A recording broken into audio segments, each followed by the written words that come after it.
ನಮಸ್ಕಾರ. ಮುಖ್ಯಾಂಶಗಳು. ದೆಹಲಿಯಲ್ಲಿಂದು ರಾಷ್ಟ್ರೀಯ ಬುಡಕಟ್ಟು ಉತ್ಸವಕ್ಕೆ ಪ್ರಧಾನಿ ನರೇಂದ್ರ ಮೋದಿ ಚಾಲನೆ.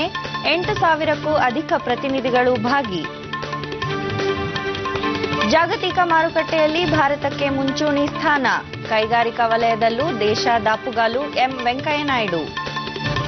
ಕೃಷಿ ಕ್ಷೇತ್ರದಲ್ಲಿ ಬರ ಪರಿಸ್ಥಿತಿ ನಿರ್ವಹಣೆ, ನೂತನ ಚಿಂತನೆಗಳಿಗೆ ಆದ್ಯತೆ ನೀಡುವಂತೆ ವಿಜ್ಞಾನಿಗಳಿಗೆ ಕೃಷ್ಣ ಬೈರೇಗೌಡ ಸಲಹೆ. ಪಾಕಿಸ್ತಾನದ ಕ್ವೆಟ್ಟಾದಲ್ಲಿ ಪೊಲೀಸ್ ತರಬೇತಿ ಕೇಂದ್ರದ ಮೇಲೆ ಉಗ್ರರ ದಾಳಿ. 50ಕ್ಕೂ ಅಧಿಕ ಸಾವು, ನೂರಾರು ಮಂದಿ ಗಾಯಾಳು. ವಾರ್ತೆಗಳ ವಿವರ. ದೆಹಲಿಯಲ್ಲಿಂದು ಆಯೋಜಿಸಿರುವ ರಾಷ್ಟ್ರೀಯ ಬುಡಕಟ್ಟು ಉತ್ಸವಕ್ಕೆ ಪ್ರಧಾನಿ ನರೇಂದ್ರ ಮೋದಿ ಚಾಲನೆ ನೀಡಲಿದ್ದಾರೆ. ಈ ಉತ್ಸವದಲ್ಲಿ ವಿವಿಧ ಬುಡಕಟ್ಟು ಜನಾಂಗಗಳ ಕಲೆ ಮತ್ತು ಸಂಸ್ಕೃತಿ, ಸಂಪ್ರದಾಯ, ಆಚರಣೆ, ಕೌಶಲ್ಯ ಅನಾವರಣಗೊಳ್ಳಲಿದೆ. 1,600ಕ್ಕೂ ಅಧಿಕ ಬುಡಕಟ್ಟು ಕಲಾವಿದರು ಹಾಗೂ ದೇಶದೆಲ್ಲೆಡೆಯಿಂದ 8,000 ಬುಡಕಟ್ಟು ಪ್ರತಿನಿಧಿಗಳು ಉತ್ಸವದಲ್ಲಿ ಪಾಲ್ಗೊಳ್ಳಲಿದ್ದಾರೆ.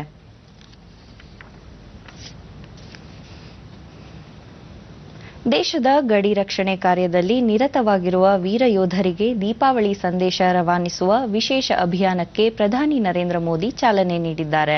ಪ್ರಧಾನಮಂತ್ರಿ ಆಪ್ ಮೂಲಕ ದೇಶದ ನಾಗರಿಕರು ಸೈನಿಕರಲ್ಲಿ ಸಂತಸ ಹರಡಲು ದೀಪಾವಳಿ ಸಂದೇಶ ಕಳುಹಿಸಬೇಕೆಂದು ಅವರು ಮನವಿ ಮಾಡಿದ್ದಾರೆ.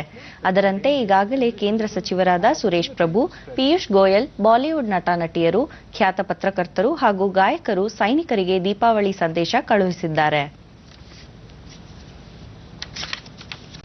ಜಾಗತಿಕ ಮಾರುಕಟ್ಟೆಯಲ್ಲಿ ಭಾರತ ಮುಂಚೂಣಿ ಪಾತ್ರದಲ್ಲಿದ್ದು, ಪ್ರಧಾನಿ ನರೇಂದ್ರ ಮೋದಿ ಅವರ make in India, digital India ಕಾರ್ಯಕ್ರಮಗಳಿಂದಾಗಿ ದೇಶ ಕೈಗಾರಿಕಾ ವಲಯದಲ್ಲಿ ಪ್ರಗತಿಯತ್ತ ದಾಪುಗಾಲಿಟ್ಟಿದೆ ಎಂದು ಕೇಂದ್ರ ವಾರ್ತಾ ಮತ್ತು ಪ್ರಸಾರ ಖಾತೆ ಸಚಿವ ಎಂ ವೆಂಕಯ್ಯನಾಯ್ಡು ಹೇಳಿದ್ದಾರೆ.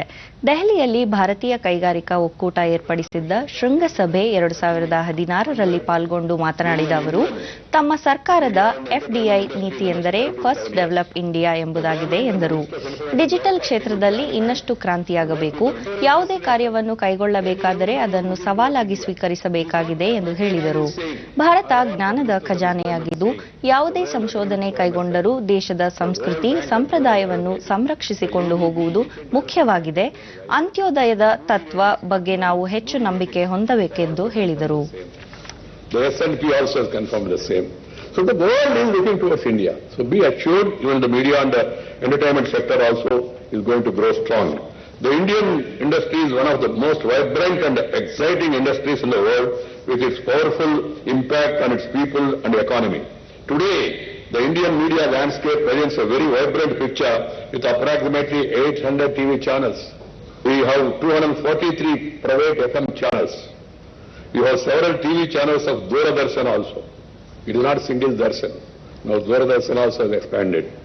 And then several FM radio stations of AIR, around 170 community radio stations, and more than 10,000 newspapers. Bahrain ಪ್ರವಾಸದಲ್ಲಿರುವ ಕೇಂದ್ರ ಗೃಹ ಸಚಿವ ರಾಜನಾಥ್ ಸಿಂಗ್, ಬಹ್ರೇನ್ ರಾಜ Ahmad bin Isa Al Khalifa ಅವರನ್ನು ನಿನ್ನೆ ಭೇಟಿ ಮಾಡಿ ಚರ್ಚಿಸಿದರು. ರಾಜಧಾನಿ ಮಾನಮಾದಲ್ಲಿ ನಡೆದ ಮಾತುಕತೆಯಲ್ಲಿ ಭಯೋತ್ಪಾದನೆ ನಿಗ್ರಹದ ಬಗ್ಗೆ ಪ್ರಮುಖವಾಗಿ ಚರ್ಚಿಸಲಾಯಿತು. ಗಲ್ಫ್ ರಾಷ್ಟ್ರಗಳೊಂದಿಗೆ ಭಾರತ ಸದಾ ಸೌಹಾರ್ದ ಸಂಬಂಧ ಹೊಂದಬಯಸುತ್ತದೆ ಎಂದು ರಾಜನಾಥ್ ಸಿಂಗ್ ತಿಳಿಸಿದರು. ಈ ಸಂದರ್ಭದಲ್ಲಿ ಬಹ್ರೇನ್ನ ರಾಜಕುಮಾರ ಹಾಗೂ ಉಪ ಪ್ರಧಾನಮಂತ್ರಿ ಹಾಗೂ ವಿದೇಶಾಂಗ ಸಚಿವರನ್ನು ಸಹ ರಾಜನಾಥ್ ಸಿಂಗ್ ಭೇಟಿ ಮಾಡಿ ಚರ್ಚಿಸಿದರು.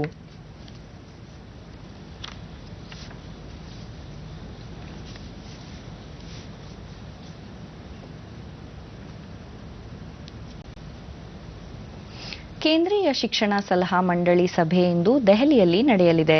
ಕೇಂದ್ರ ಮಾನವ ಸಂಪನ್ಮೂಲ ಅಭಿವೃದ್ಧಿ ಸಚಿವ ಪ್ರಕಾಶ್ ಜಾವಡೇಕರ್ ಅಧ್ಯಕ್ಷತೆ ವಹಿಸಲಿದ್ದು, ಎಲ್ಲ ರಾಜ್ಯಗಳ ಶಿಕ್ಷಣ ಸಚಿವರು ಸಭೆಯಲ್ಲಿ ಪಾಲ್ಗೊಳ್ಳಲಿದ್ದಾರೆ. 10ನೇ ತರಗತಿಗೆ ಮಂಡಳಿ ಪರೀಕ್ಷೆ ಕಡ್ಡಾಯ, ಗ್ರಾಮೀಣ ಭಾಗಕ್ಕೆ ಶಿಕ್ಷಕರ ವರ್ಗಾವಣೆ ಮತ್ತಿತರ ವಿಚಾರಗಳ ಚರ್ಚೆಯಾಗಲಿದೆ. ಕೇಂದ್ರ ಸರ್ಕಾರ ನೂತನ ಶಿಕ್ಷಣ ನೀತಿ ಜಾರಿಗೆ ತರುವ ಸಿದ್ಧತೆಯಲ್ಲಿರುವುದರಿಂದ ಈ ಸಭೆ ಮಹತ್ವ ಪಡೆದುಕೊಂಡಿದೆ. ಬೆಂಗಳೂರಿನ ಯಲಹಂಕ ವಾಹನ ಚಾಲನೆ ಮತ್ತು ಸಂರಕ್ಷಣಾ ಶಾಲೆಯ ಕವಾಯತು ಮೈದಾನದಲ್ಲಿ ಸಿವಿಲ್ ಪೊಲೀಸ್ ಪೇದೆಗಳ ನಿರ್ಗಮನ ಪಥಸಂಚಲನ ನಡೆಯಿತು. ರಾಜ್ಯ ಪೊಲೀಸ್ ಮಹಾನಿರ್ದೇಶಕ ಓಂ ಪ್ರಕಾಶ್ ಗೌರವ ವಂದನೆ ಸ್ವೀಕರಿಸಿದರು.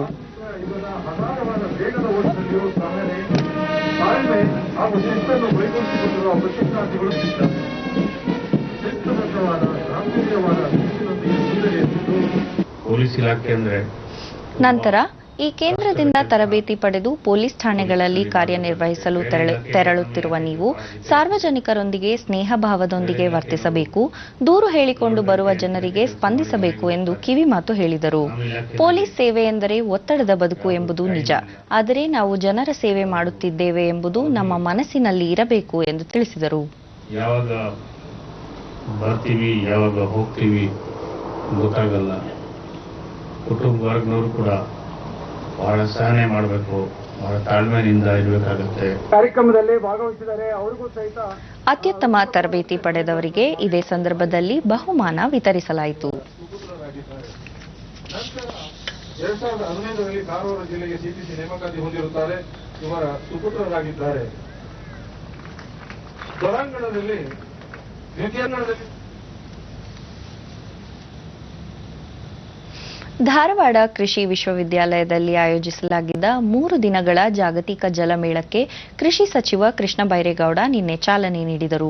ಹವಾಮಾನ ಬದಲಾವಣೆ ಇಂದು ಸವಾಲಾಗಿ ಪರಿಗಣಿಸಿದ್ದು, ದೇಶದ ಅನೇಕ ಭಾಗಗಳಲ್ಲಿ ಜಲಕ್ಷಾಮ ಉಂಟಾಗಲು ಹವಾಮಾನ ವೈಪರೀತ್ಯ ಕಾರಣವಾಗಿದೆ. ಅದರಲ್ಲೂ ದಕ್ಷಿಣ ಪ್ರದೇಶ ರಾಜ್ಯಗಳಲ್ಲಿ ನೀರಿನ ಅಭಾವ ಕೃಷಿ ಚಟುವಟಿಕೆಗಳ ಮೇಲೂ ಪರಿಣಾಮ ಬೀರಿದೆ ಎಂದು ಆತಂಕ ವ್ಯಕ್ತಪಡಿಸಿದರು. ಹವಾಮಾನ ಬದಲಾವಣೆಯತ್ತ ಹೆಚ್ಚಿನ ಗಮನ ನೀಡಿ ಬರ ಸಂದರ್ಭದಲ್ಲೂ ಸಮರ್ಪಕ ಕೃಷಿ ಮಾಡುವ ಮಾರ್ಗೋಪಾಯಗಳನ್ನು ಕಂಡುಹಿಡಿಯಲು ವಿಜ್ಞಾನಿಗಳು, ತಜ್ಞರು ಮುಂದಾಗಬೇಕು. ರಾಜ್ಯ ಸರ್ಕಾರವು ಈ ನಿಟ್ಟಿನಲ್ಲಿ ಹಲವಾರು ಕಾರ್ಯಕ್ರಮಗಳನ್ನು ರೂಪಿಸುತ್ತಿದೆ ಎಂದು ಹೇಳಿದರು.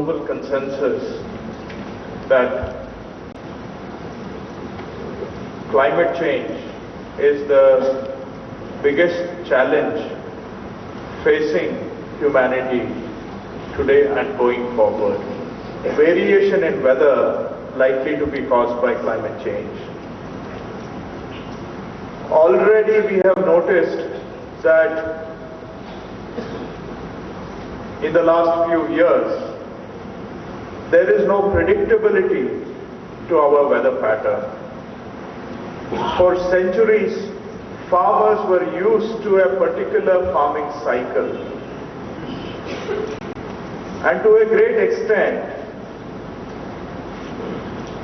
those weather cycles withstood time and farmers designed their own lives. But incidentally, ಕೇಂದ್ರ ಕೃಷಿ ಮತ್ತು ಸಹಕಾರ ಇಲಾಖೆ ಹೆಚ್ಚುವರಿ ಕಾರ್ಯದರ್ಶಿ ಡಾಕ್ಟರ್ ಅಶೋಕ್ ದಳವಾಯಿ, ಹವಾಮಾನ ಬದಲಾವಣೆಗೆ ಮನುಷ್ಯನು ಕಾರಣ, ಪರಿಸರ ನಾಶ, ವಾಯು ಮಾಲಿನ್ಯ, ಜಲಮಾಲಿನ್ಯ ಮತ್ತಿತರ ಕಾರಣಗಳಿಂದ ಹವಾಮಾನ ವೈಪರೀತ್ಯ ಉಂಟಾಗುತ್ತಿದೆ. ಇದನ್ನು ತಡೆಗಟ್ಟುವ ಬಗ್ಗೆ ಜಾಗೃತಿ ಅತ್ಯವಶ್ಯಕ ಎಂದರು. Suddenly came the Industrial Revolution in 1750, an industrial revolution based on the usage of fossil fuels. And then there was a U-turn. It seems that the thermostat for the first time shifted from somebody called God and nature to man's hands. And man held the thermometer and he started warming up the temperature. And over the last 250 years spent, we have been seeing consistent rise in the global temperature. And what took forth? ಜಲತಜ್ಞ Rajendra Singh ಜಾಗತಿಕ ಜಲಮೇಳ ಕುರಿತ ಕೈಪಿಡಿ ಬಿಡುಗಡೆ ಮಾಡಿದರು.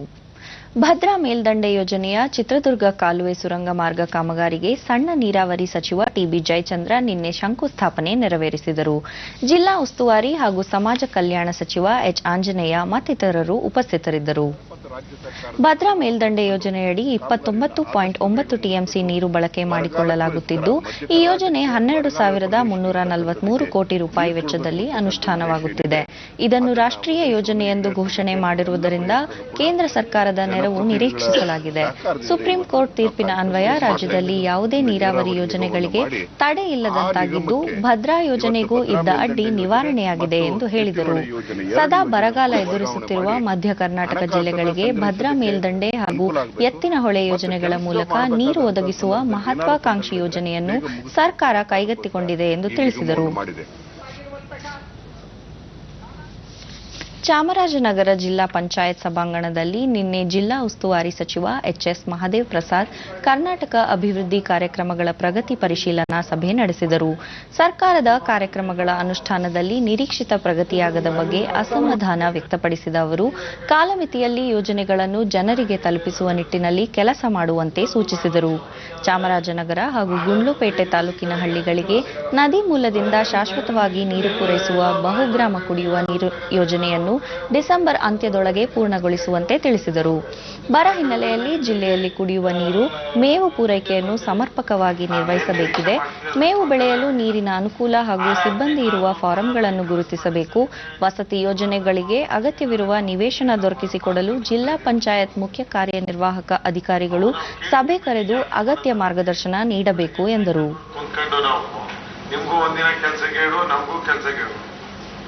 ಕುತ್ಕೊಂಡು meeting ಮಾಡಿದ್ಮೇಲೆ ಅದರದ್ದು ಏನಾದರೂ ಒಂದು ರಿಸಲ್ಟ್ ಬರ್ಬೇಕಲ್ಲ. ಏನಾದ್ರು ಅದು ರಿಸಲ್ಟ್ ಇಲ್ಲದೆ ಮತ್ತೆ ಸುಮ್ಮನೆ ಕುತ್ಕೊಂಡು ಇಲ್ಲಿ ಇದೊಂದು ರೂಟೀನ್ ಪ್ರೋಗ್ರಾಮ್ 3 ತಿಂಗಳಿಗೊಂದ್ಸಲ ನಾವು ಮೀಟಿಂಗ್ ಮಾಡೋದು ಅಂತ ಸರ್ಕ್ಯುಲರ್ ಅದೇ, ಅದಕ್ಕೊಂದು ಮೀಟಿಂಗ್ ಮಾಡೋದು ಅಂತ ಮಾಡಿದ್ರೆ ಏನು ಪ್ರಯೋಜನ ಆಗಲ್ಲ. ಕೆಡಿಪಿ ಸಭೆ ಮುಗಿದ ನಂತರ ಸಚಿವರು ಜಿಲ್ಲಾ ಪಂಚಾಯತ್ ಕಟ್ಟಡ ಕಾಮಗಾರಿ ಪರಿಶೀಲಿಸಿದರು. ಪಾಕಿಸ್ತಾನದ ಕ್ವೆಟ್ಟಾದಲ್ಲಿ ಪೊಲೀಸ್ ತರಬೇತಿ ಕೇಂದ್ರದ ಮೇಲೆ ನಿನ್ನೆ ರಾತ್ರಿ ನಡೆದ ಉಗ್ರರ ದಾಳಿಯಲ್ಲಿ ತರಬೇತಿ ಪಡೆಯುತ್ತಿದ್ದ 59 ಕೆಡೆಟ್ಗಳು ಮೃತಪಟ್ಟು 100ಕ್ಕೂ ಹೆಚ್ಚು ಮಂದಿ ಗಾಯಗೊಂಡಿದ್ದಾರೆ. ಇದೇ ಸಂದರ್ಭದಲ್ಲಿ ಭದ್ರತಾ ಪಡೆಗಳು ಪ್ರತಿದಾಳಿ ನಡೆಸಿ 3 ಉಗ್ರರನ್ನು ಹತ್ಯೆ ಮಾಡಿದೆ. ಹತ್ಯೆಯಾದ ಉಗ್ರರು ಲಷ್ಕರ್ ಇ ಜಂಗ್ವಾವಿ ಆಲಮಿ ಸಂಘಟನೆಗೆ ಸೇರಿದವರು ಎಂದು ಶಂಕಿಸಲಾಗಿದೆ.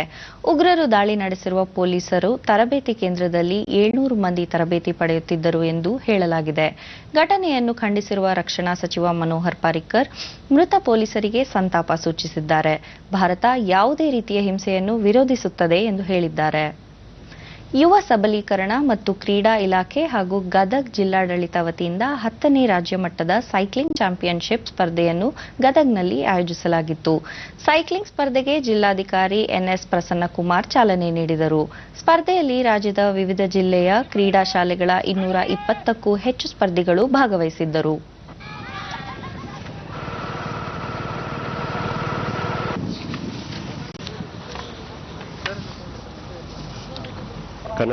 ದೂರದರ್ಶನದೊಂದಿಗೆ ಯುವ ಸಬಲೀಕರಣ ಮತ್ತು ಕ್ರೀಡಾ ಇಲಾಖೆ ಸಹಾಯಕ ನಿರ್ದೇಶಕ ಬಿಬಿ ವಿಶ್ವನಾಥ್ 18 ವರ್ಷದೊಳಗಿನ ಬಾಲಕರು ಮತ್ತು ಬಾಲಕಿಯರು ಈ ಸ್ಪರ್ಧೆಯಲ್ಲಿ ಪಾಲ್ಗೊಂಡಿದ್ದು, ಉತ್ತರ ಪ್ರದೇಶದಲ್ಲಿ ನಡೆಯಲಿರುವ ರಾಷ್ಟ್ರೀಯ ಮಟ್ಟದ ಸ್ಪರ್ಧೆಗೆ ಆಯ್ಕೆ ಮಾಡಲಾಗುವುದು ಎಂದು ತಿಳಿಸಿದರು.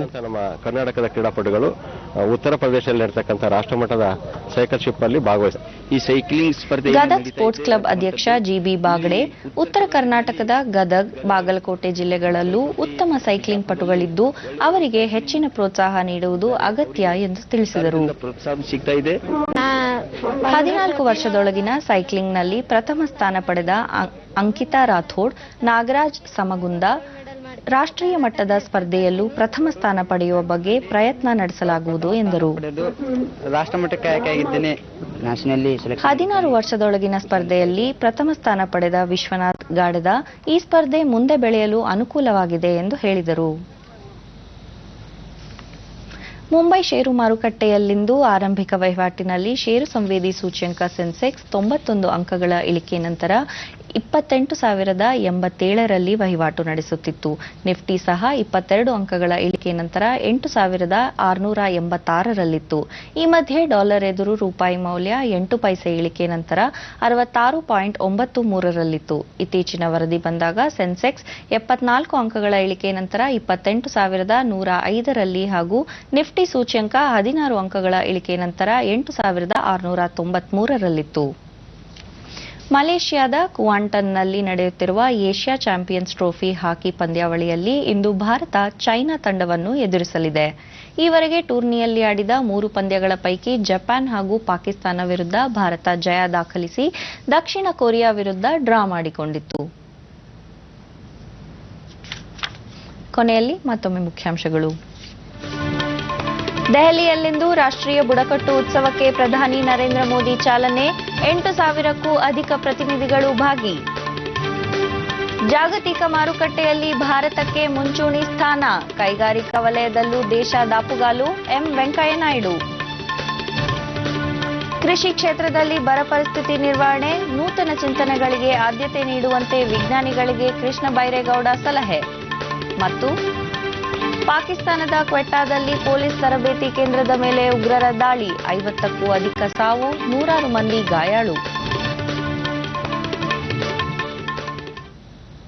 ನಮ್ಮ ಮುಂದಿನ ವಾರ್ತಾ ಪ್ರಸಾರ ಸಂಜೆ 6:30 ಡಿಡಿ 1 ಹಾಗೂ ಚಂದನದಲ್ಲಿ. ನಮಸ್ಕಾರ.